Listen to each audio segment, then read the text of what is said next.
Bapa, Putra, dan Roh Kudus. Amin. Bapa di surga, kami ucap syukur bahwa putramu yang telah kau utus menyelamatkan, menebus, membebaskan, dan menjanjikan surga seperti ia sendiri telah janjikan kepada kami.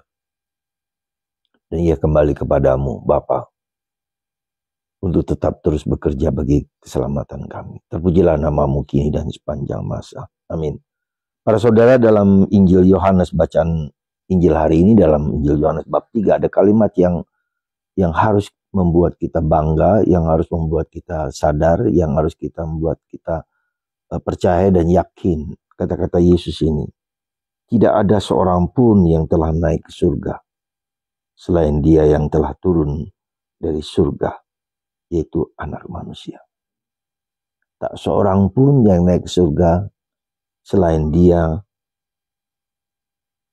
yang telah turun dari surga, yaitu Anak Manusia. Kenapa saya katakan ini kalimat kata-kata Yesus yang membuat kita yakin bahwa jalan kita itu jalan kebenaran. Kita tidak pernah boleh ragu, takut, cemas, atau putus asa, atau terganggu dengan iman kita. Dan mulai mungkin diganggu oleh ajaran apapun. Jadi tak seorang pun yang naik ke surga, kecuali dia yang turun dari surga. Dan surga itu adalah tempat di mana kita berasal. Kita bisa lihat dalam kitab Kejadian bagaimana Adam dan Hawa berada di surga, di paradise, Firdaus. Ya. Disitulah tempat kita. Tapi karena dosa maka kita diturunkan ke tingkat dunia yang sekarang ini. Dan Yesus bukan hanya mengembalikan kita kembali ke Firdaus, tapi lebih daripada itu kembali kepada Bapa, ke surga. Inilah makna dari Paskah yang harus kita sadari sungguh-sungguh. Bahkan ketika kita dalam keadaan kecewa, marah, ya, putus asa dengan penderitaan-penderitaan yang kita miliki. Spes non confundit. Harapan tidak akan mengecewakan. Dan harapan itulah yang Tuhan janjikan kepada kita. Surga. Surga seperti apa? Bagi orang Katolik, surga itu adalah memandang wajah Allah, bertatap muka dengan Allah. Wajah dengan wajah. Bukan hanya tempat bahagia, betul. Bukan hanya makan makanan yang tak terkirakan benar, perjamuan surgawi. Tapi lebih daripada itu kita memandang Allah dari wajah ke wajah. Dan itu hampir tidak mungkin seperti kita lihat dalam pengalaman Musa. Musa tidak bisa melihat Tuhan, hanya melihat punggungnya. Tapi nanti di surga kita melihat wajah Tuhan, ya, yang sesungguhnya. Itulah janji yang diberikan dalam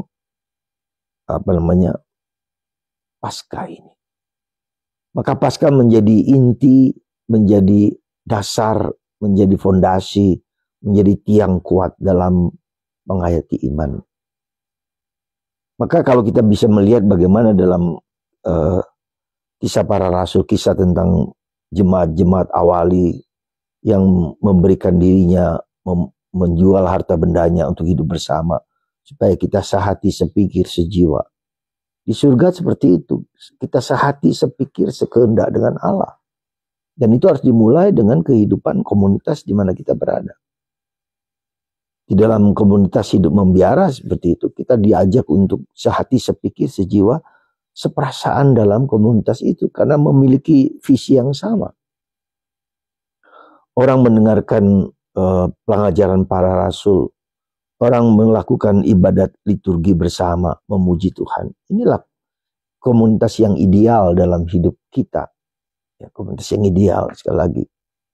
Di mana mereka mendengarkan sabda bersama-sama, mengerti, memahami kehidupan surgawi. Yesus mengatakan, kalau aku bicara hal-hal duniawi, kamu tidak mengerti, apalagi hal surgawi. Nah, disitulah Tuhan memberikan kepada kita satu anugerah yang tak terhingga, Roh Kudus. Maka Roh Kudus itulah yang memberikan pencerahan, yang helper, membantu kita. Dikatakan, aku akan memberikan kepadamu sang pembantu, supaya kita mengerti, memahami kehendak Tuhan. Jadi tujuan utama dari hidup kita adalah memahami, melaksanakan kehendak Tuhan itu seperti apa. Kasih kepada Allah dan kasih kepada sesama. Dari paus kita yang kemarin kita bisa melihat, Paus Fransiskus, kasih Tuhan, kasih Fransiskus kepada semua orang, sesama. Jadi cinta kepada Allah dan cinta kepada sesama. Siapa? Manusia. Apakah dibeda-bedakan dia kaya atau dia miskin, dia bodoh atau jelek, ya, anak-anak atau orang tua? Tidak tentu.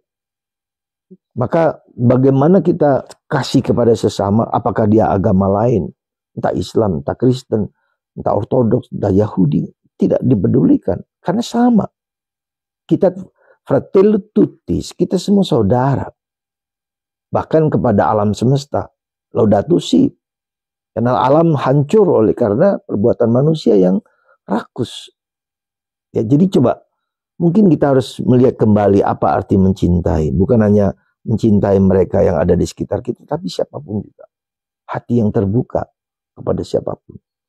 Semoga kita semua belajar banyak, ya, belajar banyak bahwa bahwa Yesus yang berasal dari Allah mencintai sesama manusia, cinta sebesar itu. Maka Tuhan Yesus berikan segala-galanya kepada kita. Tidak ada yang tidak Ia berikan. Semoga kita semua, Anda dan saya tidak mengatakan bahwa saya sudah berhasil, enggak. Saya berjuang, saya belajar juga dari realitas, dari orang-orang, dari sekitar dan siapapun juga. Dari Anda juga. Tuhan memberkati Anda dan kita semua untuk mencintai Allah dan sesama dengan sepenuh hati. Dengan seluruh diri kita. Bapa, Putra, dan Roh Kudus. Amin.